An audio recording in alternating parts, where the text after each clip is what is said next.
Go on with Jimmy Lakey here. Great show if you just want to listen online too, no matter where you are.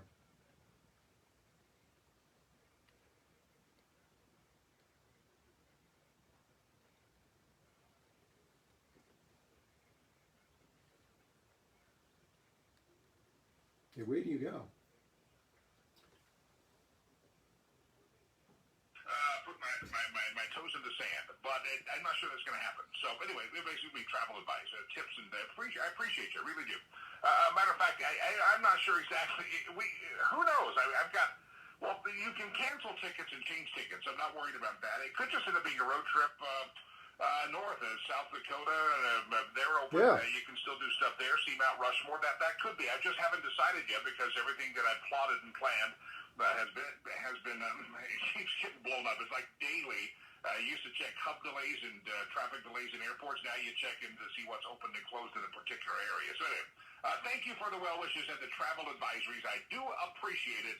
And thank you. I'll put some photos up on Instagram next week, probably from Instagram. Anyway, nice to have you here on the show. It's Hump Day, halfway to Friday. Good to have you here on the radio show. As we do every Wednesday at this time, we're welcoming Steve Laffey, commentator via SteveLaffey.com, author, filmmaker, etc. Steve Laffey, good morning, sir. Good morning, Jimmy. And I think you have the same problem I have on traveling. I mean, I don't know what to tell you. I could go on. We could do a whole show on where to travel and not to travel. It just it's been brutal. It may be that 5-hour trip up to Mount Rushmore. Not a bad drive at all. And after that, I'm not sure what else.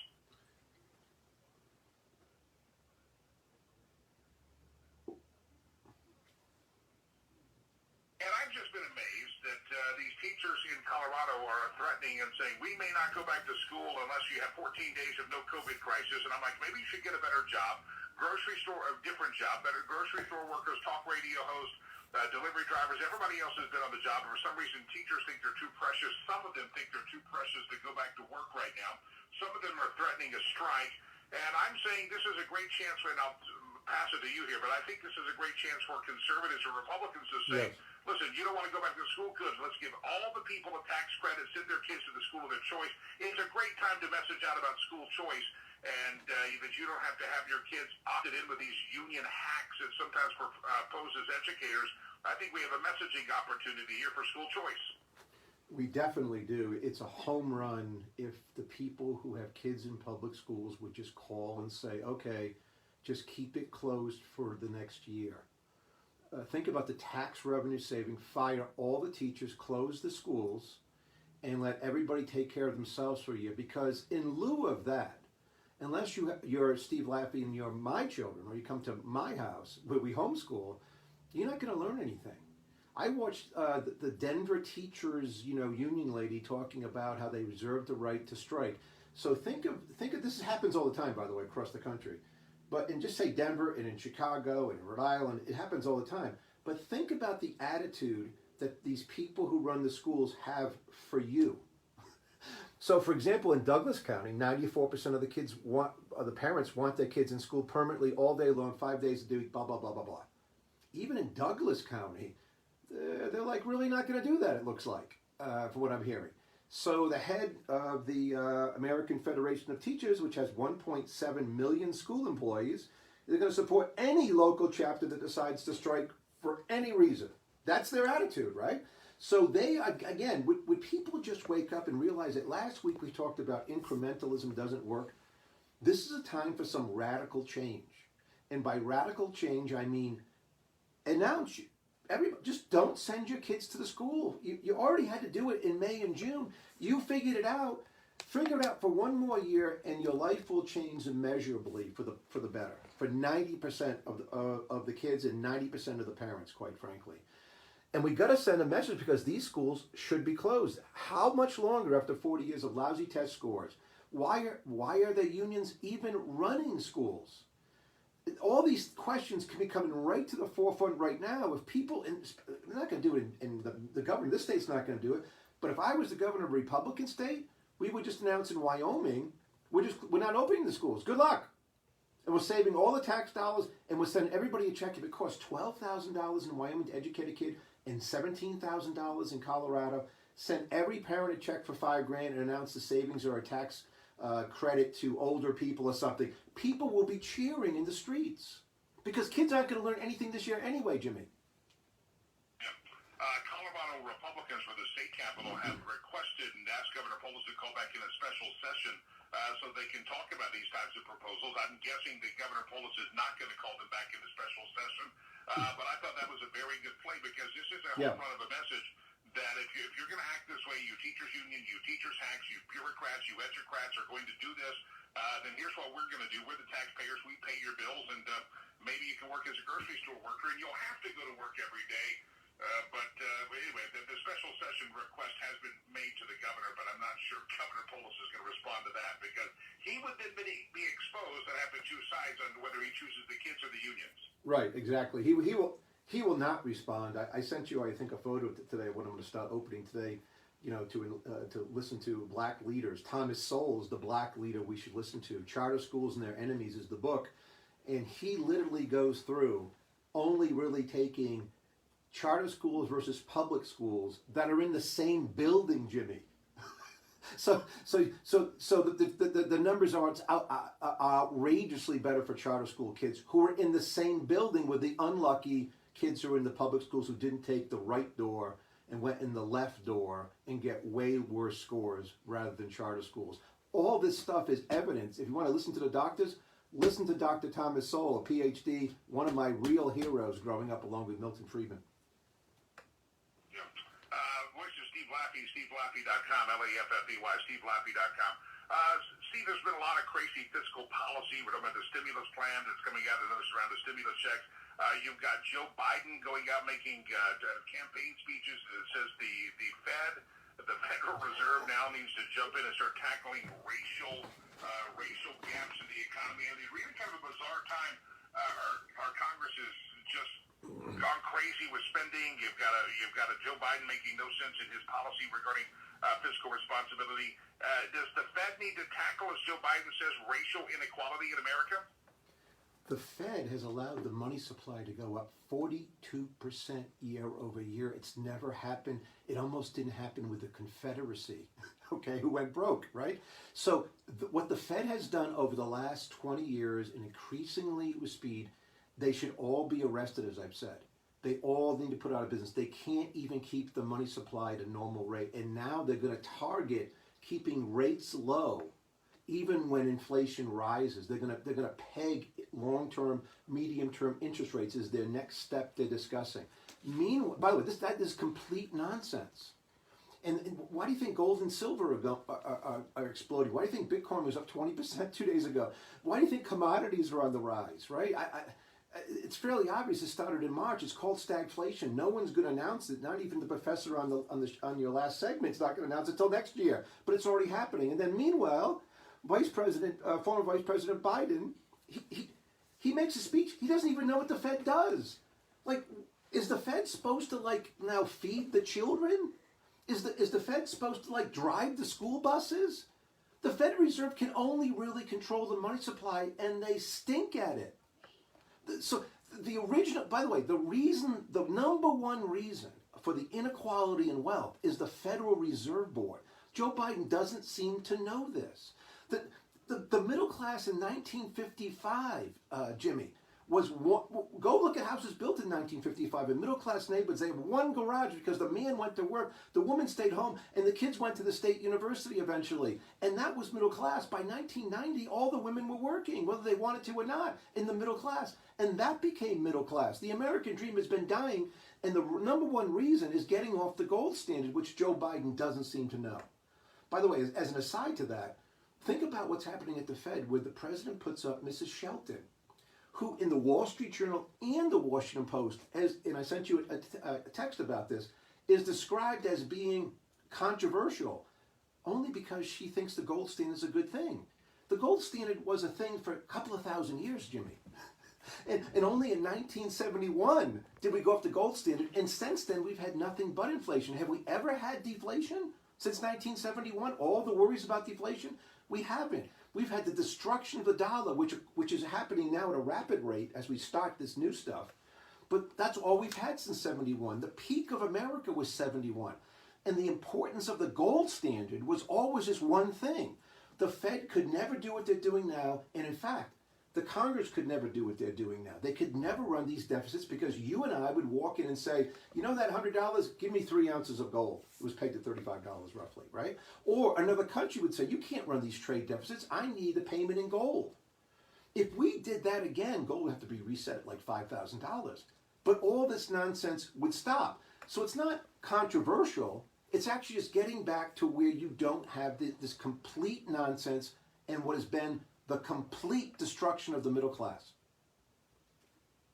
And notice that the typical types like Mitt Romney are against against this lady being on the Fed, and because of that, and Mitt Romney has proven to be a disaster every step of the way the last many years, and since he ran for president, probably before. But it's almost to get to the point where if Mitt Romney's for it, I'm against it. If Mitt Romney's against it, I've got to be for it. That's how bad Mitt Romney's reputation is getting these days.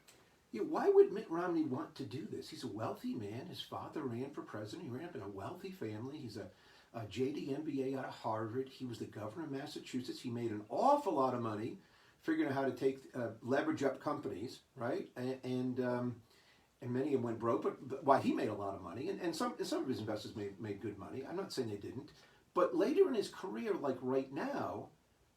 Let's think about the last 3 people that Trump wanted to put on, President Trump wanted to put on the Fed. You had Stephen Moore, a very conservative guy who writes for the Wall Street Journal, right? Nobody wanted him. You had Herman Caine, one of my really great, the guy who, when I ran for Congress, the only guy who was willing to step out and help me. His 999 plan would have saved a lot of these problems, right? It now has to be like a 12-12-12 plan. I told Herman that last time I saw him. And because of the deficits, right? And but Herman Caine couldn't go on. What was wrong with Herman Caine? Very reasonable guy.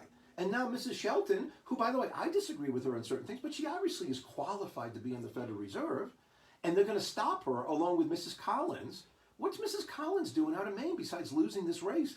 What's the point of stopping Mrs. Shelton? Why wouldn't we want to have some diverse views and have someone talk about the gold standard again to save the country? Because literally, folks, the country is now being destroyed. Your last call-in guy was talking about a $30 trillion deficit. Go back and look at fixingamericamovie.com or go to stevelaffey.com and watch me talk about what $1 trillion is. And then start thinking of 30 of them. And then add in the $33 trillion unfunded Social Security mandate, the $13 trillion Medicare unfunded mandate. It adds up to $100 trillion that we're not funded. $100 trillion. So all these things could be solved if the Fed would get back to business soon. Instead, they are now going to peg rates in the future. In other words, folks, inflation is going to run at 6%. In the 10-year Treasury, they're going to try to hold it at 2%. And what if you go back and look at history, this is how Soros and Druckenmiller made billions, shorting the pound when they tried to do it with the pound. It won't work. In a year from now, we are going to be in a world of hurt. And I know the last caller talked about how politically this is good to maybe send some more stimulus money out. Folks, the people who vote Democrat, when they get the check, are not going to vote Republican. And at some point, the Republican Party has to say this is morally wrong. Instead, they're heading down, another thing I wrote in my book, they're heading down the line of getting wiped out. Because a bunch of Republicans are going to say, I'm just not doing that. I'd rather get them wiped out, and let's let Laffey start the whole thing over again with some semblance of order. Someone like Laffey, like me. Steve Laffey, always a pleasure. A couple more rapid-fire questions for you, sir. A lot of folks have been talking about, there's a hearing, you mentioned a second opinion. You had this Dr. Stella Emanuel shut down because she talked about hydroxychloroquine. We used to celebrate second opinions, third opinions in America by the medical staff. Now we're told, hey, we only have one opinion. That's the opinion by the communist-controlled World Health Organization. Anything diversion to that, you cannot hear it, and we'll delete it off the social media platforms. Facebook, Google, Twitter, all of these people are being hauled in for a hearing today, and some people say they're going to talk about knocking down the monopoly. Give me your thoughts on the social media, censorship that's going on, and what should we do to handle? Yeah, well, first, on the drug, obviously there are people who need to try experimental treatments. My daughter's alive because of an experimental treatment for a particular kind of drug. So let's call that drug experimental for this problem. Why aren't people allowed to try it? Why wouldn't people say try it? Why wouldn't we have trials on it if people know what they're taking, right? I lived in Philadelphia, as you well know, calling in for a long time because of my daughter's cancer, taking an experimental drug. She's still alive. Maybe someone should have stopped that. So I don't even understand why it's a story. Why is this lady, what's the story? It's only because you are right. They only want one thing, and it's what they say. So then you flip over to the fact of what communist China is still doing. So, by the way, kudos to the president, while we're running out of time, for coming up with a way to take drug prices lower. Why didn't we think of it 4 years ago? But as I said, last Friday, he woke up and said, I got to win this race. And finally, let's buy the drugs in Canada. I've been saying it for 20 years. Let's go after these drug companies. Let's post the prices. Let's get drug prices lower. And he should be making speeches about this around the country about how we are not going to subsidize any longer the United Kingdom, Germany, or anybody else's drugs because we're going to pay at least as cheap as they do for every drug around the world made by major countries. In addition to that, they're actually getting some drugs being made back in America by Kodak, which used to do film but has these empty warehouses, and so there's some things happening which should have happened a long time ago, but are happening. But then if you throw in what really has to happen, Jimmy, and I know we got a hard break, we've got to go after and hold communist China responsible for this virus coming out of that lab, and we've got to stop trading with them, and we've got to get everybody united to stop communist China before it's really too late and our kids are in a fighting war. Steve Laffey, SteveLaffey.com. I did find it fascinating. We're going to have Kodak Pharmaceuticals coming to you very soon. That was a fascinating reworking of a plant and a business that has long been defunct, but Kodak may be on the rebound. Steve Laffey, appreciate you, my friend. Amen. Love you, buddy. That's his web. All right. So anyway, that's it for today. And yeah, I'll crack this book open today. But one more thing on schools. They stink. Public schools. You got to get your kids out. You got to get radicalized against the public schools. We need to all be closed. And the buildings sold off to charter schools. They let Mr. Schaefer, former Congressman Schaefer, run half of them. He knows what he's doing on that. I could run some of them. Turn it over to the private sector and get rid of the teachers union. If you're not willing to protest about this with your kids, you're going to see them not be able to be in the middle class. There'll be an elite group of people who continue to get great educations for their kids, but the masses are continuing to struggle with little Johnny who can't read, being passed along by teachers unions and by teachers who no longer have degrees or have to have degrees in things that they actually teach. You go look this up. You go find the Algebra 1 teacher at your public school and see if they majored in math. You will find that 90% of them don't major in math. They have a teaching certificate in math. They don't major in math. When I was a kid, all from 7th grade on, all of my teachers, through Miss Burns, who taught me pre-calculus and calculus, had a master's degree in math from Brown University. Mrs. Cooper majored in math. I could go through the list. Mr. McKenna majored in math. Hard to believe Mr. McKenna majored in math. He was quite the character, swinging a golf club around, if you remember that. But anyway, imaginary golf course, by the way. He never had a golf. He just was swinging around as he was teaching algebra too. Anyway, God bless. We'll be back soon, I guess.